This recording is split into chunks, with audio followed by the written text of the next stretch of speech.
안녕하세요, 건양입니다. 여러분은 살면서 이런 순간 경험해 보신 적 있으신가요?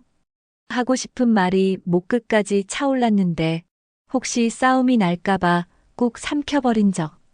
그때는 잘 참은 것 같았지만 돌아서면 속이 뒤틀리고 그 사람만 보면 괜히 미운 감정이 쌓이죠. 반대로 참지 못하고 속 시원하게 다 쏟아냈다가 이후 관계가 틀어져서 차라리 말하지 말걸 하고 후회한 적도 있을 겁니다. 그래서 우리는 이렇게 결론을 내리곤 합니다. 차라리 참자. 말하면 싸움 나니까. 하지만 정말 그게 답일까요? 참으면 내 속만 병들고 말하면 관계가 멀어진다면 어떻게 해야 내 할 말 다 하면서도 싸움은 피할 수 있을까요? 고대 철학자 아리스토텔레스는 이렇게 말했습니다. 분노는 누구나 할 수 있다. 하지만 올바른 사람에게 올바른 정도로 올바른 때에 올바른 방식으로 하는 것은 쉽지 않다. 결국 핵심은 방법입니다. 심리학자들의 연구에 따르면 싸움은 내용 때문이 아니라 전달 방식 때문이라고 합니다. 같은 말도 어떤 말투로 어떤 태도로 시작하느냐에 따라 이미 결과의 약 80% 정도 정해진다는 거죠. 싸움이 일어나는 가장 흔한 원인은 세 가지입니다. 첫째, 너 때문에라는 비난으로 시작하는 경우 상대방의 뇌는 그 순간 방어 모드에 들어갑니다. 대화는 이해가 아닌 반격으로 흘러가죠. 둘째, 감정이 먼저 폭발하는 경우 화가 치밀면 이성적 사고를 담당하는 전두엽의 활동이 약해집니다. 그러면 논리도 설득도 다 소용없습니다. 셋째, 이기려는 마음입니다. 내가 옳다는 확신이 강할수록 상대를 설득하려 들고 상대 역시 나를 이기려 들면서 끝내는 상처만 남습니다. 간디는 이렇게 말했습니다. 눈에는 눈으로 대응하면 결국 세상은 모두 눈이 멀게 된다. 결국 싸움에서 이겨도 남는 건 후회뿐이라는 거죠. 그렇다면 어떻게 해야 싸우지 않고 내 할 말 다 할 수 있을까요? 그 답은 단 하나, 이해입니다. 내가 옳다는 걸 증명하려는 게 아니라 상대도 이해하고 내 마음도 이해받게 하는 것. 그리고 그 출발점은 나 자신을 이해하는 데 있습니다.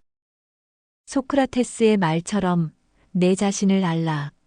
내가 왜 이 말을 하고 싶은지, 내 감정이 어디서 비롯된 건지 먼저 살피는 순간 말은 훨씬 부드러워지고 싸움은 멀어집니다.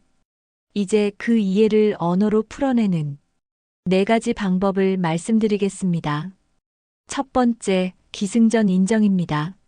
말하고 싶은 건 다 말하되 마지막은 반드시 상대를 인정하는 한마디로 끝내는 겁니다. 심리학자 윌리엄 제임스는 인간의 본성 깊은 곳에는 인정받고 싶은 욕구가 있다고 했습니다. 예를 들어, 당신이 늦게 와서 서운했어요. 하지만 바쁜 일정이 있다는 건 이해해요. 이 한마디 인정이 들어가면 상대는 방어를 내려놓습니다. 두 번째 방법은 나 전달법입니다. 너는 왜 그래? 대신 나는 이렇게 느꼈어. 라고 말하는 것이죠. 하버드 대학의 연구에 따르면 갈등 상황에서 너 대신 나를 주어로 사용하면 상대의 방어적 반응이 절반 이하로 줄고 대화는 2배 이상 오래 지속된다고 합니다. 철학자 쇼펜하우어는 이렇게 말했습니다. 진실은 칼날처럼 날카로워도 되지만 칼날 끝에는 반드시 부드러운 손잡이가 있어야 한다. 그 부드러운 손잡이가 바로 나의 감정을 담아 말하는 것입니다. 세 번째 방법은 질문형 끝맺음입니다. 앞으로 이렇게 해라는 명령형 대신 앞으로 어떻게 하면 좋을까? 라고 물어보는 겁니다. 질문은 상대를 협력자로 만듭니다. 존 F. 케네디가 말했듯 우리는 다툴 때조차 같은 배를 타고 있다. 질문은 바로 그 같은 배에 함께 타자는 신호입니다. 네 번째 방법은 공통의 목표 확인입니다. 대화의 목적은 이기는 것이 아니라 함께 나아가는 것이어야 합니다. 헬렌 켈러는 혼자서는 조금밖에 할 수 없지만 함께라면 많은 것을 해낼 수 있다고 했습니다. 갈등의 순간에도 우리는 같은 팀이야라는 걸 확인하면 대화는 방향을 잃지 않습니다. 이 네 가지 방법은 단순한 기술이 아닙니다. 그 바탕에는 존중이 있어야 합니다. 비난으로 끝내면 불편함이 남지만 인정으로 끝내면 고마움이 남습니다. 지적은 사람을 움츠러들게 하지만 솔직한 고백은 마음을 열게 합니다. 그리고 싸움 없는 대화는 결국 이해와 존중 위에서만 가능합니다.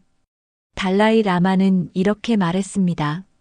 사람들은 당신이 한 말을 잊을 수 있다. 당신이 한 행동도 잊을 수 있다. 하지만 당신이 어떤 기분을 느끼게 했는지는 결코 잊지 않는다. 내가 던진 말이 상대에게 어떤 기분을 남겼는가, 그것이 결국 관계의 미래를 결정짓습니다. 여러분, 오늘 이 영상을 보신 후에는 더 이상 참지 않아도 됩니다. 더 이상 후회할 필요도 없습니다. 내 마음은 지키고 관계는 더 단단해지는 대화법. 이제 여러분의 삶 속에서 직접 실천해 보시길 바랍니다. 오늘도 건양과 함께 해주셔서 감사합니다.